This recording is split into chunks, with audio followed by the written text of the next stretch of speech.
Selamat pagi Bapak Ibu. Terima kasih atas waktunya terkait dengan rencana tindak lanjut yang saya susun yang berkaitan dengan kelompok belajar kita di sekolah, atau dalam bahasa PKG di PJOK namanya KBS, Komunitas Belajar Sekolah. Tetapi kita di sekolah lebih akrab dengan sapaan Kombel di sini. Terkait dengan rencana ini, salah satunya adalah bagian dari tugas PKG yang Tiang sedang susun. Tiang sudah melaksanakan PKG ini kurang lebih sudah 2,5 bulan.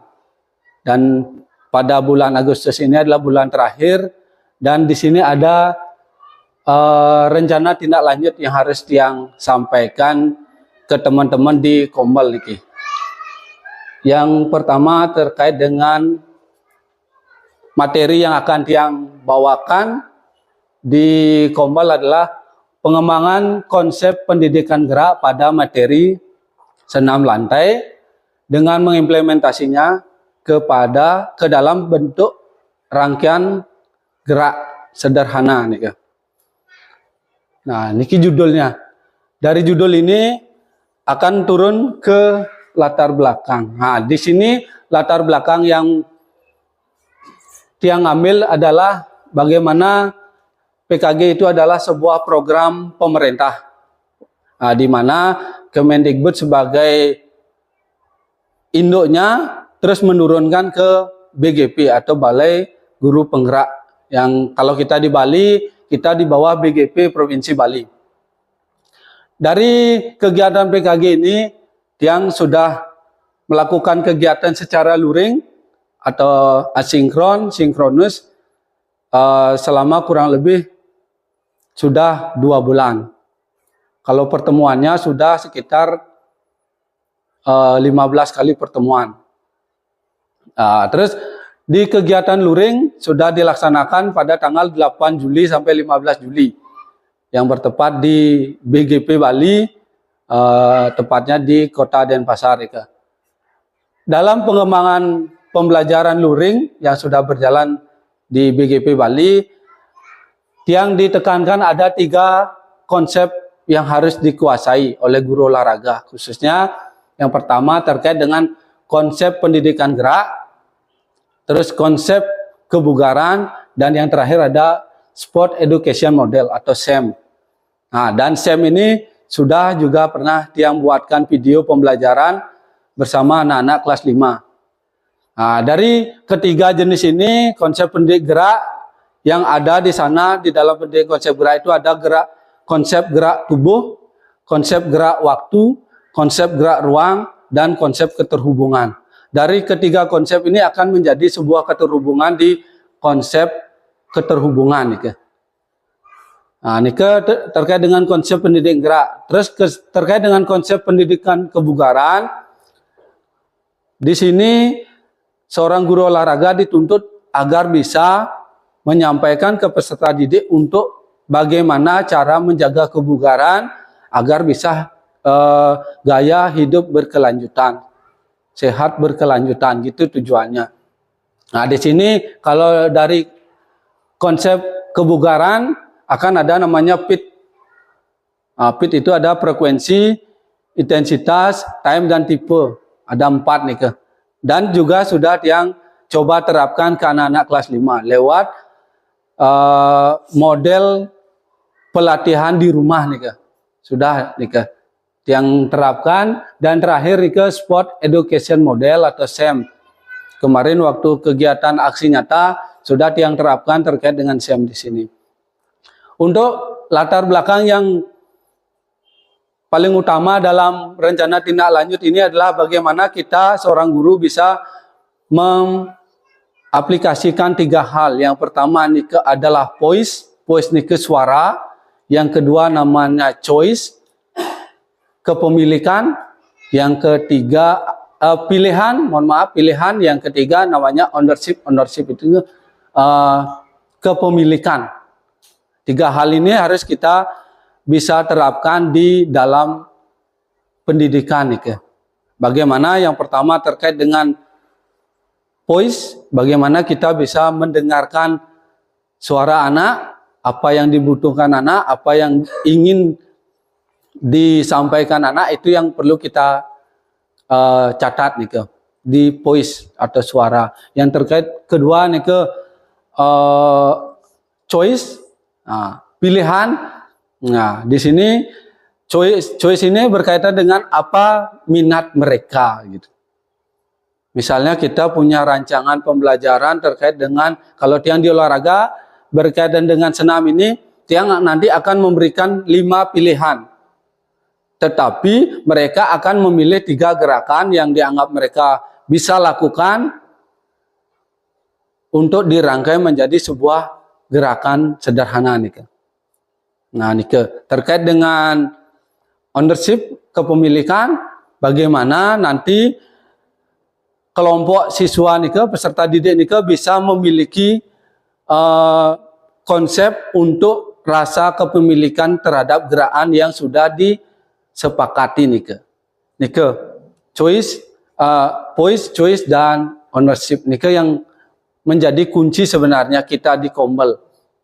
Bagaimana kita belajar mendengarkan, bagaimana kita belajar menentukan pilihan anak. Yang ketiga, bagaimana kita menentukan kepemilikan terhadap sebuah keputusan yang sudah dibuat oleh anak nih. Dari latar belakang kita lanjut ke tujuan nih.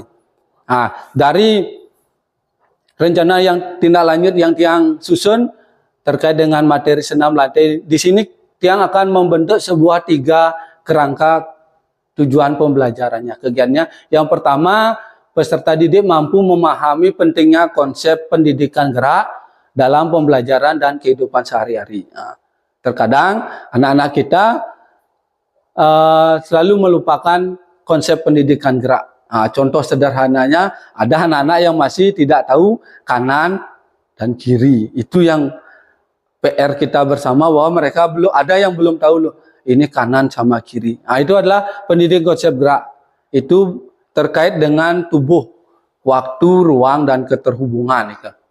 Yang kedua, terkait dengan peserta didik mampu merancang dan melaksanakan konsep pendidikan gerak dalam materi senam lantai. Di sini mereka akan merancang dari keterpilihan dan kepemilikan mereka. Mereka akan membuat sebuah rangkaian gerak sederhana nih. Misalnya roll dikombinasikan dengan lompat harimau, dikombinasikan dengan sikap lilin. Mereka akan merangkai sebuah gerakan menjadi satu gerakan. Misalnya rollnya bagaimana, habis itu mereka melompat harimau, dan habis itu langsung melakukan kegiatan sikap lilin. Nah, itu contohnya nih. Yang diharapkan adalah merancang dan melaksanakan. Yang ketiga, peserta didik mampu menunjukkan kreativitas dan berani dalam mempresentasikan hasil proyek yang sudah dibuat dengan baik. Di sini tujuannya bagaimana anak didik nika bisa menyusun sebuah gerakan sekreatif mungkin, terus mempresentasikannya juga sekreatif mungkin. Sekarang mereka akan mengembangkan imajinasi mereka terkait dengan apa gerakan sekreatif, apa gerakan yang mau mereka buat. Nah, ini ke 3 hal dari tujuan kegiatannya. Terus, nah, ini ada capaian dan langkah-langkah. Dari tujuan yang pertama nih ke memahami konsep gerak, ada langkah-langkahnya. Di sini dalam rencana tindak lanjut ini dia membutuhkan kolaborasi. Kolaborasi dari teman-teman guru yang lain. Nah, yang pertama terkait guru membagi peserta didik menjadi 3 kelompok. Terus yang kedua, sesuai dengan bakat dan minat. Oke, bakat dan minatnya. Karena kita kembali akan diharapkan pada pembelajaran berdiferensiasi. Ya, baik itu diferensiasi proses, konten, dan produk. 3 hal nih. Nah, terus yang kedua, guru memberikan beberapa contoh gerak dasar senam lantai yang nantinya dapat dipilih Nanti dari contoh-contohnya ini anak-anak bisa memilih sesuai dengan tadi voice, choice, dan ownership mereka. Apa yang mereka akan pilih bersama kelompoknya. Terus yang ketiga, peserta didik bersama kelompoknya berdiskusi untuk menentukan pilihan terhadap gerakan tadi. Ya, itu kembali ke choice nih, ke pilihan. Terus yang keempat, peserta didik mencari referensi. Ya, referensinya bisa di buku, bisa di internet atau jurnal, bisa sesuai dengan kebutuhan. Kembali ke diferensiasi proses. Prosesnya mereka mau lewat apa? Lewat buku, lewat media, atau lewat apa nih? Kita kembalikan ke mereka untuk diferensiasinya. Terus yang kelima, peserta didik mencatat hasil identifikasi. Dari pengamatan mereka, mereka akan mengidentifikasi bagaimana gerakan-gerakan dari senam lantai yang akan mereka buat nih. Nah, di sini penanggung jawabnya yang pertama nih ke guru PJOK yang sendiri. Perannya adalah memfasilitasi kebutuhan peserta didik. Yang kedua niki guru kelas 5 memfasilitasi dan membantu guru PJOK.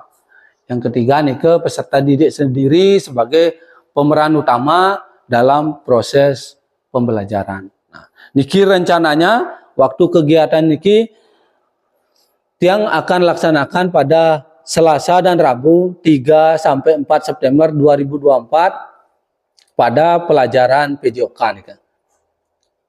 Nah, niki. Nanti kita akan melaksanakan niki di lapangan.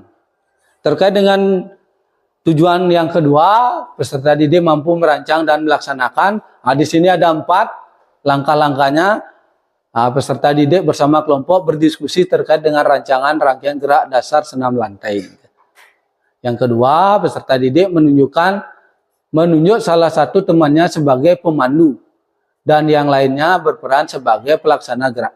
Artinya di sini akan ada proses kepemimpinan oleh peserta didik. Mereka akan mengeluarkan suara voice-nya untuk menentukan siapa ketua kelompoknya yang nanti akan memandu mereka dalam bergerak. Terus yang ketiga, peserta didik di dalam kelompoknya mencoba merangkai gerak senam lantai secara bergiliran sesuai dengan urutan gerak. Ya. Sesuai dengan urutan gerak yang sudah mereka pilih. Apakah roll dulu, apakah meroda dulu, nah, itu mereka tentukan. Yang keempat, guru memberikan penguatan dan umpan balik. Nah, di sini selama tiang PKG yang terpenting adalah refleksi dan umpan balik. Nah, di sini umpan baliknya kita diharapkan dalam memberikan umpan balik jangan bersifat yang negatif nih kan. Boleh 2 yang positif dan reflektif.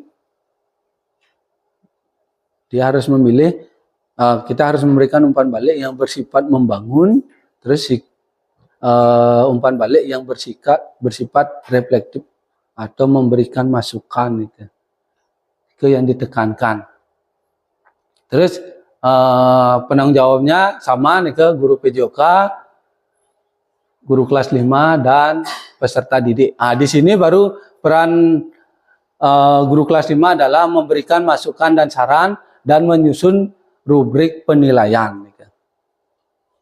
Nanti guru PJOK dan guru kelas 5 akan menentukan rubrik apa saja atau apa saja yang akan dinilai dalam proses penilaian berlangsung nanti. Apakah nanti kita akan menilai prosesnya, apa menilai konten atau produknya, nah, itu yang kita akan sepakati nanti.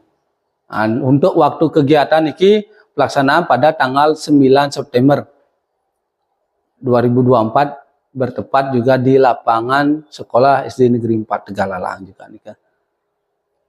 Nah, terus terkait dengan tujuan yang ketiga, menunjukkan kreativitas dan berani mempresentasikan hasil proyek yang sudah disusun. Langkahnya cuma 2, peserta didik bersama kelompoknya menampilkan kreativitas gerakan yang sudah dirancang dalam sebuah gerakan sederhana. Nah, di sini baru mereka akan merangkai gerakannya secara utuh. Nah, gitu. Yang kedua, peserta didik bersama kelompoknya mempresentasikan hasil proyek yang sudah dibuat di hadapan guru dan peserta didik lain ke yang diharapkan, dan peserta didik memberikan umpan balik. Penanggung jawabnya masih sama, guru PJOK berkolaborasi dengan guru kelas 5 dan peserta didik nih. Nah, niki pelaksanaannya rencananya pada tanggal 9 September. Tempatnya sama tetapi jamnya yang berbeda nih. Jamnya jam 10 sampai selesai.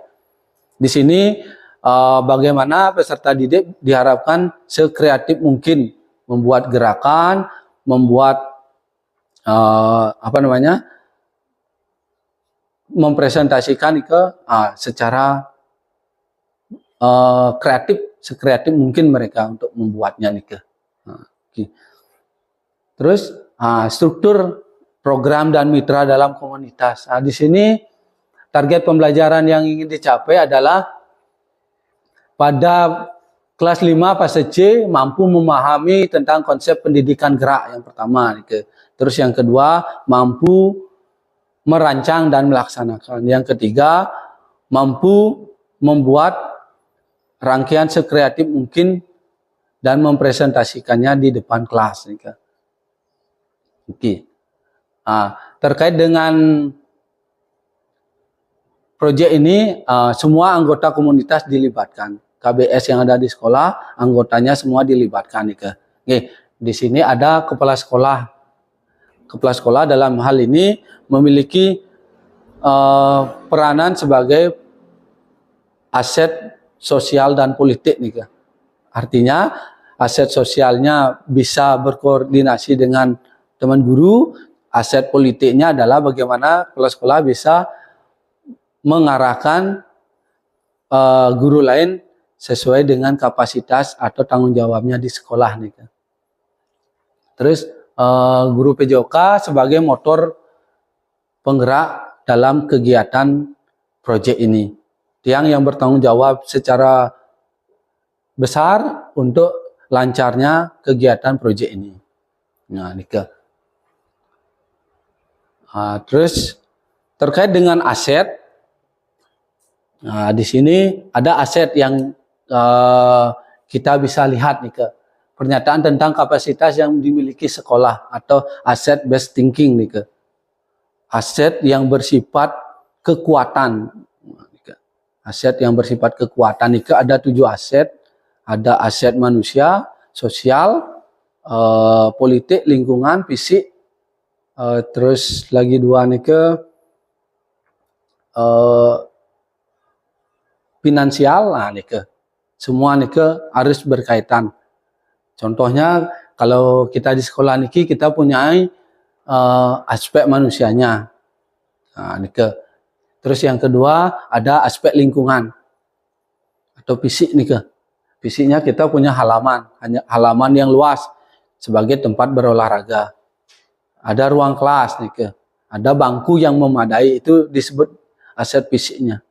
Terus sosial, kita bisa berinteraksi antara warga sekolah baik dengan anak maupun dengan guru aset sosialnya. Kalau aset politiknya yang belum masukkan di program ini. Kecuali nanti kita mau mengembangkan kombolnya ke arah industri misalnya. Kita mau kerjasama dengan desa adat di sini terkait dengan materi apa, terkait dengan kearifan lokal. Di sanalah fungsi kepala sekolah dalam aspek politik mendekati, bernegosiasi. Yang dimaksud aspek politiknya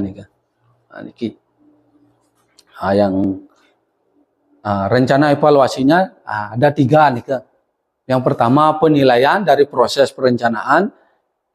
Nanti diharapkan guru sudah mulai penilaian itu dari proses perencanaan. Perencanaannya bagaimana anak-anak menentukan pilihan, suara pilihan dan kepemilikannya. Terus melakukan penilaian keaktifan. Selama proses nike kita lihat keaktifan peserta didik. Terus yang ketiga, merefleksikan. Hal yang paling penting dalam setiap proses pembelajaran adalah refleksi. Refleksi dan umpan balik. Bagaimana kita bisa membuat sebuah refleksi sesuai dengan cara-cara refleksi. Ada Borton, ada Gibbs, ada segitiga, ada cuaca yang seperti ini. Ada 4P, 4F itu yang bisa kita terapkan. Yang intinya secara sederhana kita bisa membuat refleksi ini ke 3W. What, so what, sama no what. So what apa yang kita rasakan. So what-nya apa yang kita dapatkan hal barunya. No what-nya apa yang kita bisa lakukan perbaikan ke depannya. Nah, sama juga dengan 4P atau 4F, perasaan, feeling, nah seperti ini bisa kita lakukan itu.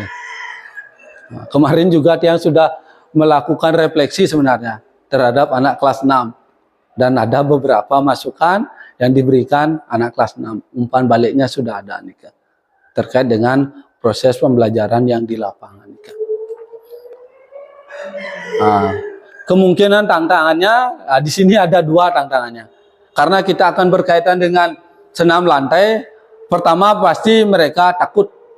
Nah, takut pasti nih karena mereka apalagi sekarang proyeknya mereka merangkai gerakan. Mereka dengan satu gerakan saja sudah kadang-kadang sudah takut, apalagi dengan 3 rangkaian gerakan menjadi satu. Nah, takut. Yang kedua adalah malu.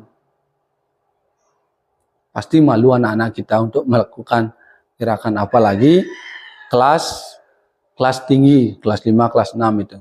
Itu yang agak berat nih kan. Nah, terus yang kedua terkait dengan percaya diri. Mereka belum bisa percaya diri dalam mempresentasikan hasil karya mereka di depan kelas nih kan. Sederhana aja kita suruh mereka anak-anak membaca hasil karyanya di depan kelas saja, kadang-kadang mereka tidak mau nih kan. Oke. Nah, tantangan di sinilah kita bagaimana seorang guru bisa memberikan motivasi pada peserta didik biar bisa tampil di depan kelas. Terlepas dari benar atau salahnya mereka. Nah, yang tujuan akhirnya bagaimana mereka bisa menerapkan dalam kehidupan sehari-harinya. Di rumah bagaimana nanti penerapan mereka nih. Nah, sekian nih mungkin yang mau beberapa umpan balik dari teman-teman terkait dengan materi yang sudah Tiang sampaikan. Boleh nanti dikolaborasikan antara materi ini ataupun dengan materi lain, nanti kita kolaborasikan nih kan. Mungkin silakan untuk umpan baliknya, apa yang perlu Tiang tambahkan di materi ini, silakan.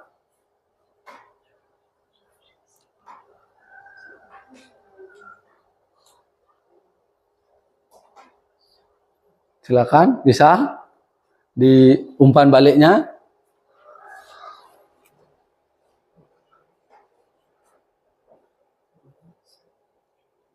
Ada nih kan umpan baliknya. Mungkin apa yang kurang atau perlu Tiang.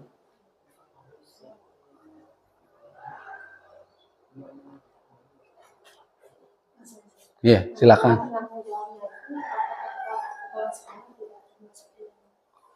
Oke, betul. Terima kasih untuk karena Niki proyeknya adalah kolaborasi. Otomatis secara tidak langsung kepala sekolah itu adalah penanggung jawabnya juga, betul. Tetapi dalam program ini yang bertanggung jawab adalah guru PJOK dan guru kelas 5. Tetap di dalam struktur kombelnya kepala sekolahnya masih sebagai penanggung jawab dia. Tetapi untuk kegiatan Niki kan kegiatannya dia menjadi yang bertanggung jawab untuk kegiatan ini guru PJOK dan guru kelasnya nih Kak. Nih Kak. Silakan yang lain nih Kak.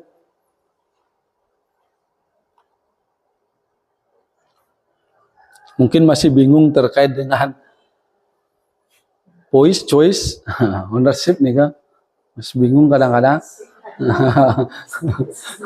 Ya. Ini adalah bahasa-bahasa baru nih Kak. Sama seperti menyusun modul dengan menerapkan model UBD atau backward design nih juga yang terbaru mungkin kita yang belum terbiasa kita akan kebingungan nih Kak. Nih Kak.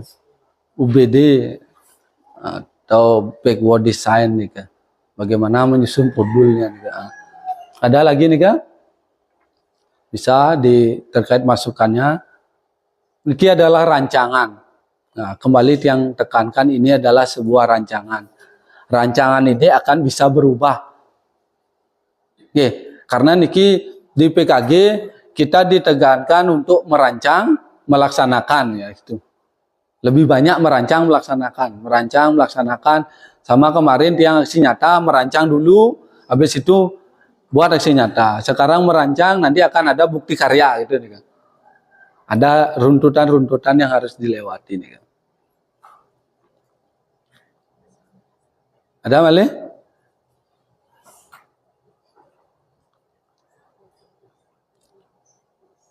Kalau tidak, yang ucapkan terima kasih atas perhatian teman-teman. Semoga apa yang kita rancang niki, bisa berjalan sesuai dengan rencana. Oke. Karena tidak ada pertanyaan, tiang akhiri dan selamat siang. Ya.